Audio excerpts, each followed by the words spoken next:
Hello, and thank you for joining me today for this Christian message. This message will be explaining the importance of generosity.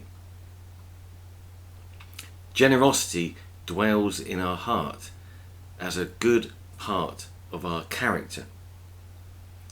When we are generous, we are willing to share with others what we have, and we are willing to give others our time to help them.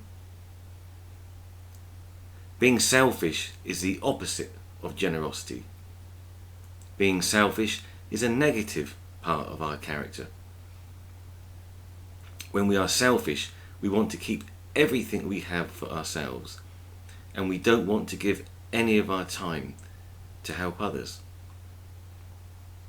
But we have to be careful not to quickly judge people who are selfish.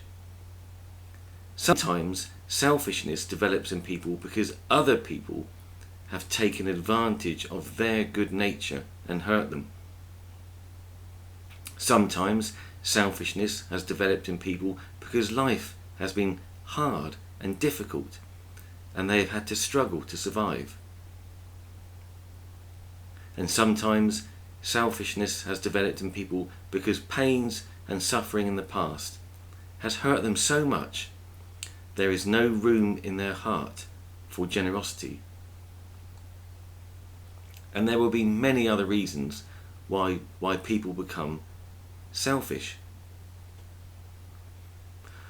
One of my favourite films is a film called A Christmas Carol, based on the book by Charles Dickens. In the film, Ebenezer Scrooge has become very unhappy.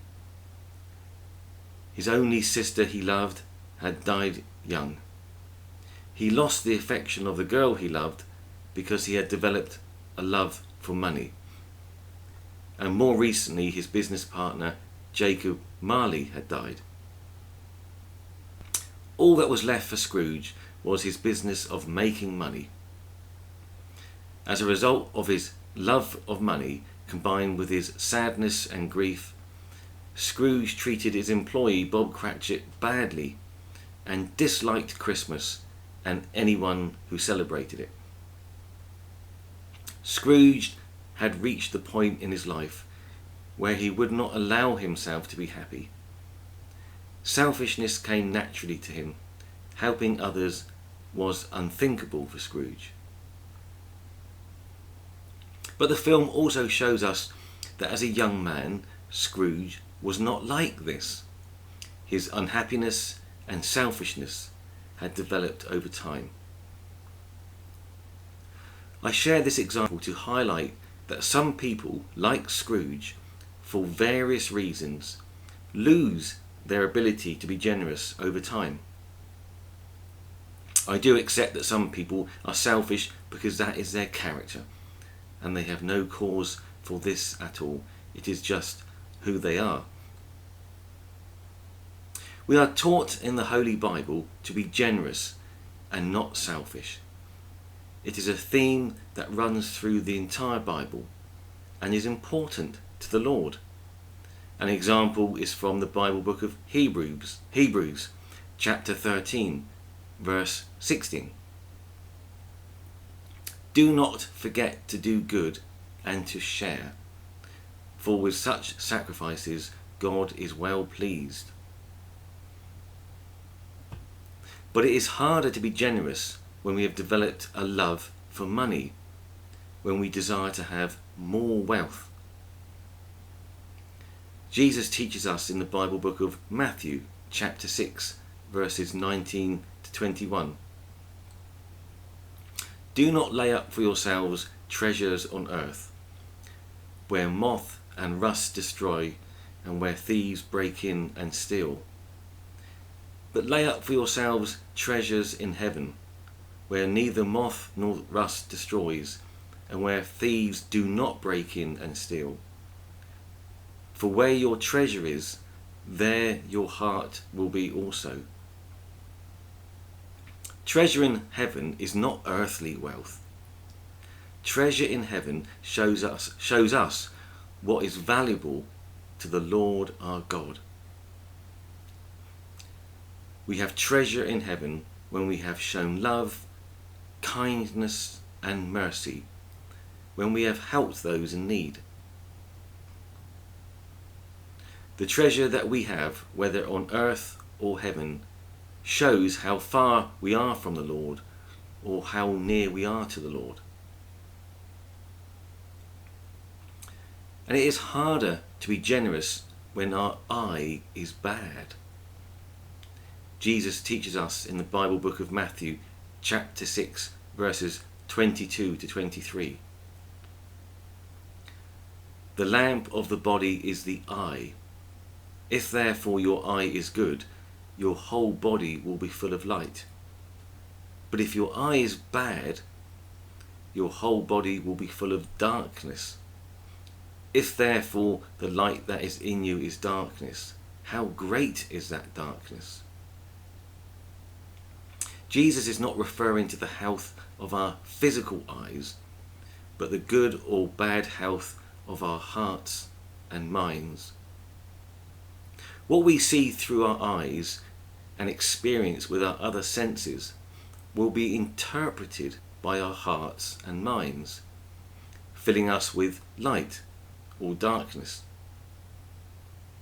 Do we have good eyes?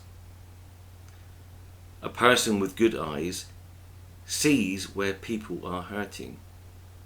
They see where there is need. They want to bless others, to help them in their struggles and difficulties. A person with good eyes gives of their money, their time. They give of themselves. They consider others and how they can encourage them. But those with bad eyes are always considering what they can get.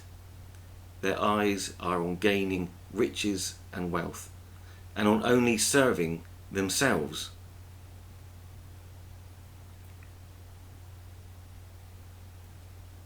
And it can be hard to be generous when we've had to struggle in life to survive. Our life has been difficult. When we have very little, our willingness to be generous in smaller ways has great value to God. In the Bible book of 2 Corinthians chapter 8 verse 12 we are taught, "For if the willingness is there, the gift is acceptable according to what one has, not according to what one does not have." When we desire to be generous, but we do not have very much, whatever little we give is valuable in the sight of God. And it can be hard to be generous when other people have hurt us and taken advantage of us, and we may fear being generous in case people take advantage of us again. And we overcome fear with love. Jesus teaches us in the Bible book of Matthew chapter 5 verse 44, "But I say to you, love your enemies and pray for those who persecute you." Now, I'm not suggesting we put ourselves in situations where people can take advantage of us. But if we have a loving attitude towards those people we fear, we may discover ways where we can be generous to them without feeling vulnerable to being hurt again. And it can be hard to be generous when our life has been full of disappointment and pain, and our heart has become cold and hard. Jesus teaches us in the Bible book of Matthew chapter 11 verses 28 to 30 that He is the solution to our cold and hard hearts. He can give us a generous heart. Jesus said, "Come to me, all you who are weary and burdened, and I will give you rest. Take my yoke upon you and learn from me, for I am gentle and humble in heart, and you will find rest for your souls. For my yoke is easy and my burden is light." Jesus wants us to give to Him our suffering and pain, so he can give us rest. I explained how Jesus willingly takes our disappointment and grief in message 31. Through faith in Jesus, the Lord heals our heart. It does not necessarily happen immediately, but over time, by a committed faith in Jesus, positive changes in our heart will happen, and selfishness replaced by generosity. Returning to the film, when Scrooge wakes up on Christmas Day, he realizes that the spirits have given him another chance, a chance to end his selfishness and embrace generosity, and this he does for the rest of his life. When we repent and believe in Jesus, the Lord our God gives us a new life in Jesus. In this new life, the Lord enables us to end our selfishness and embrace generosity. I hope you have found this message helpful, and please do join me again for the next time when I'll be explaining the importance of love. Goodbye.